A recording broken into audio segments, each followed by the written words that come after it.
So hello everyone from Green-Mopeds in London. So today we're going to give you a static review of this new brand that we decided to take on from SunRa. It's called a Robo-S. It's a 125cc equivalent or L3E electric motorbike. And as we've got the sort of top end of the other main brands here, we thought we'd compare it to all of them. So we've got the Super Soco CPx here. We've got an Niu NQiGTS Sport, but it could be the Pro.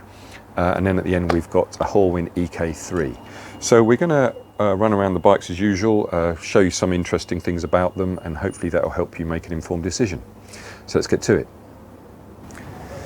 So I guess the first thing to say, obviously, is about the brand itself. So SunRa are not a new company at all. They've been around for 20 years. So 1999 was when they started. They say that they have outlets and support in 70 countries and territories. Obviously, most of that will be in China. They're based in Beijing, so that would be probably their primary market. They produce many different sorts of electric vehicles. In fact, they're just about to release their first car. So obviously they've been around a long time and have a lot of experience in building these sorts of things. If we start at the front of the bike, so as you can see from the lights, out of the four, Horwin actually is the only one that puts the main beam on the handlebars, which obviously means that where you turn the handlebars, the lights will follow. Some people prefer that, obviously, when you're going into corners. It's better to have the light going into the corner rather than stuck on the front body facing front. It's not right or wrong, it's just some people have a preference for that. In terms of the cluster itself, so as you can see, it's fairly bright. They've got this extra sort of LED along the handlebars there. It does make you wonder that if they thought about doing that, they probably could have thought about putting the actual headlight cluster on the handlebars as well, but you know, that's the way it goes. Super Soco with their sort of dual light setup, and then Niu with its halo brings up the rear. Horwin have gone for this side light, which no one else has thought of doing, which will give you an extra bit of presence as you're riding around. In terms of the wheels, so Super Soco have gone for a 14-inch wheel at the back, but 16 at the front. Okay, the Robo-S has 12-inch wheels front and back, and the GTS Sport or Pro has 14-inch wheels front and back, and the Horwin are 14 at the front and a 13 at the back, which, well, it's not unusual, as you've just seen. The CPX has a different size front and rear wheel. Most of the time it's to allow for space for things under the seat, like batteries, for example. So I guess if you were, again, looking at just wheel size, then the Robo-S would be the smallest of the bunch, but they've sort of made up for it by having quite a wide profile of tyre. So you are actually getting more tread onto the road than perhaps the Niu, because as you can see, they're a bit narrower. So the Horwin and the Robo have both got about the same width in tyre, and then you've got Super Soco here. Okay, so 12-inch wheels, not a big deal, I would say. I mean, Niu produced 12-inch wheel bikes on there, used to provide an NGT with a 12-inch wheel. Okay, so if you then look along the sort of back of the bikes and you look at the sort of dimensions, you can clearly see here that the CPX is by far the longest bike. It's over 2 meters long. Obviously part of that is because it includes a rack and it's got a separate rear seat. If you look across the seats, you can actually see how big the Super Soco CPx seat is.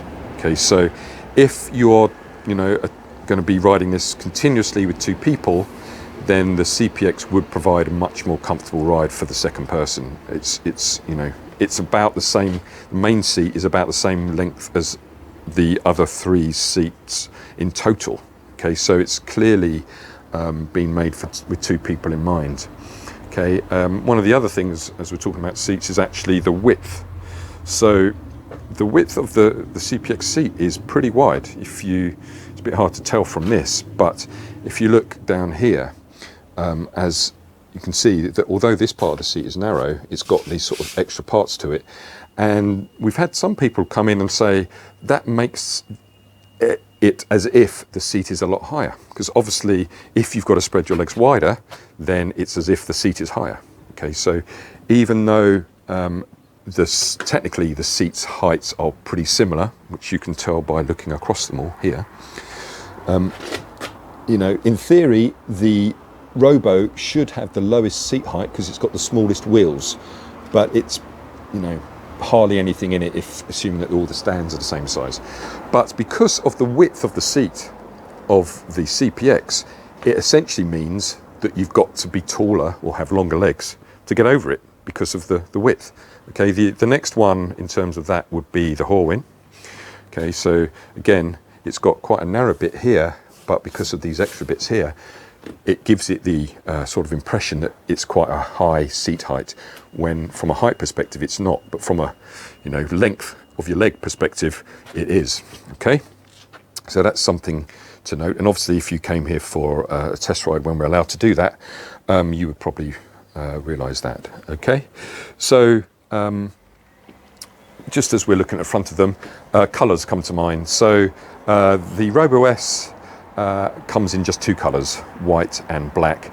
There is also actually a 28-mile-an-hour version of this bike with just one battery, but as I said, this one comes with two by default. So we'll come on to that again in a minute, but let's first talk about power. So the CPX comes with a 4kW motor, the Robo a 3kW motor. Neither of these two are Bosch. As you can see, SunRa actually is their own make. NIU have got Bosch. So the SunRa is a 3kW motor. The NQiGTS Sport is a 3kW motor. But the Horwin is a 6.2kW centrally mounted motor, which means it has, it makes noise, and obviously it has a lot more power than any of them. 50% more power than a CPX. Twice the power of these two. Okay, so it's a clear winner in terms of all-out power on the Horwin. But probably the best comparison, as in a more like-for-like apples-to-apples comparison, would be between these two directly. Okay, so the NQiGTS Sport and the Robo-S. Okay, so let's talk about batteries. So here we have on the CPX a 60-volt 45-amp-hour battery, and on the Robo-S we have a 72-volt 20-amp-hour battery. On the NIU we have a 60-volt, and then depending on whether you have the Pro or the Sport, up to 35-amp-hour battery. And then on the Horwin you have a 72-volt battery. Okay, so we used to say that for range, NIU was the bike to go for, especially compared to perhaps a single battery version of a CPX and the CUX. But it seems now that NIU are sort of lagging behind a little bit in terms of what their batteries are doing. So if you think 72 volt, 60 volt 35 amp hour, 72 volt 20 amp hour, and 60 volt 45 amp hour. So from a pure battery perspective, the NIU is the least impressive, let's say. Okay, what NIU seem to do as a strategy is they take various combinations of the things that they've got, like a 42 volt battery from an NIU M, a 60 volt battery from an NIU N, and then they mix and match them with various different motors and controllers, and that's how they get their choice.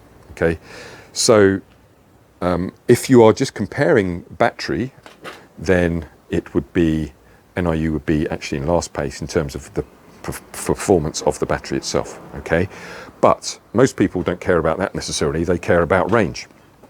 So from a range perspective, these two, so the GTS on the right and the Robo-S on the left, bearing in mind they've got the same powered motor, 3kW motor. The Robo-S on the left goes 50 miles an hour, and the GTS Sport or Pro goes about 45 miles an hour. Okay, so again, if it's pure speed and you're just comparing these two, it's the Robo-S. But if you're comparing all 4 of them, then the NIU would be the slowest. It would be the EK3 at 60 miles an hour, the NIU at 45, the Robo-S at 50, and the CPx at 56. Okay, so part of the reason that the Robo-S goes faster for the same motor is obviously that the batteries are higher rated, 72 volts, so you just get more power, or more throughput of power, and therefore it goes faster, even with smaller wheels. Okay, so if it's speed you want, it's either Horwin, Super Soco, Robo-S, and then NIU, in that order. Okay, so now let's talk about some of the sort of innovation. So all of these bikes can take 2 people. They've all got pegs, as you can see, take 2 people. They've all got seats that are capable of 2 people, so nothing particularly exciting there. They've all got side and center stands, so here you go. All of them are pretty much the same there. The Horwin doesn't have an app. Okay, so that is one place where if the app is your deciding factor, then okay, you might say, well, I'm not having the Horwin then. But from an app perspective, the NIU and the CPx have an app for tracking and for checking. Okay, so built-in GPS. If someone rides off with your bike, you can track them, and we know of customers who've actually done that. On the Robo-S though, it does have an app, but it's not for that. It is to enable certain features on the bike. One of those features is actually to enable and disable this button here, which is a fingerprint reader. Okay, so this actually will start the bike if your finger has been programmed, and only that finger. So if we turn it off and unlock it, now hopefully I can turn the bike on. You see that other fingers have no effect. Okay, so it's quite a good security feature. None of the other bikes have this. The EK3 does have the ability to start the bike through this little swipe thing here, but that's any finger, anyone's finger. So yeah, they've actually gone and programmed your finger into the bike itself through the app. Okay, so quite a good piece of innovation there. Obviously, especially with motorcycle thefts in London, it's quite a high rate. That might be something to tell your insurers about. Other things it's got, not particularly innovative, but you know, you've got your USB, you've got your bag hook, and obviously where you can use the key. Obviously, you can see that the bike can be started without the key, as can all of these, I think. I'm not sure about the NIU.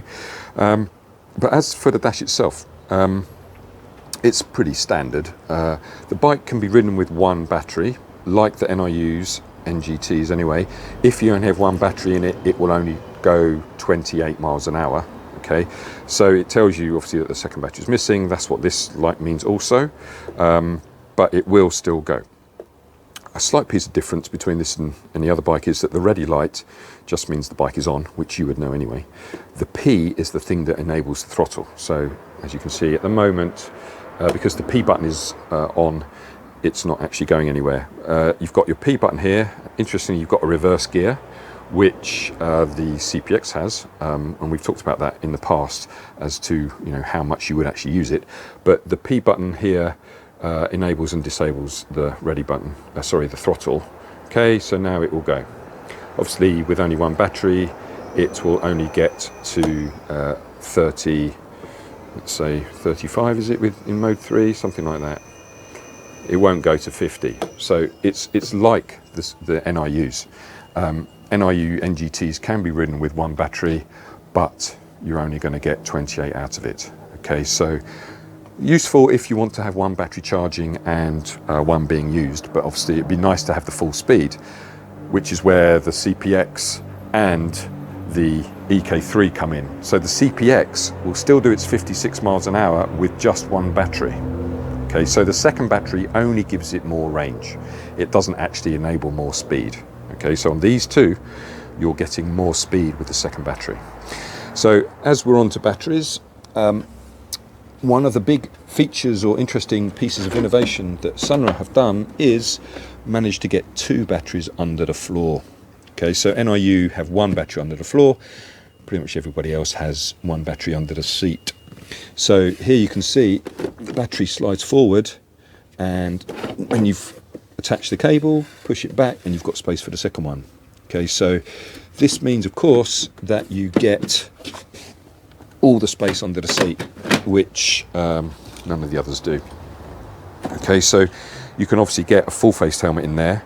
Horwin sort of squeeze a full-face helmet into theirs, but clearly this has got the most amount of space under its seat available for you, even compared to a CPx. Okay, so that's got quite a bit of space, but it's the wrong shape for a helmet. Okay, so you can't get a helmet underneath that. Okay. All right, so that's the sort of second piece of innovation they've come up with: fingerprint reader and actually being able to store both batteries under the seat. Charging time is 4 hours from this 10 amp charger. To charge them both, you would have to charge them through the bike. Your little charging point is underneath there. It would have been good if they'd had a splitter on the charger to charge both batteries off the bike at the same time. But at the moment, you can only charge both batteries on the bike. Okay. NIU do have the splitter in their charger. CPx, you can make up a splitter from the transit cable, but at the moment you can only charge one battery off the bike at a time for 4 hours. Okay, 4 hours charging time, which is pretty good. It's quicker than NIU's. Okay, so just really to finish off, so the rear rest here, that is a standard feature, just as the rear rack is a standard feature of the CPx. The screen is a standard feature of the CPx. So I guess in summary, if you were to compare these bikes, it depends on your criteria. If you want range and you don't want to buy a second battery, or you can't afford a second battery, then these two would be comparable, the ones to go for. Okay. This one would be 50 mile an hour 3299 with 80 mile range.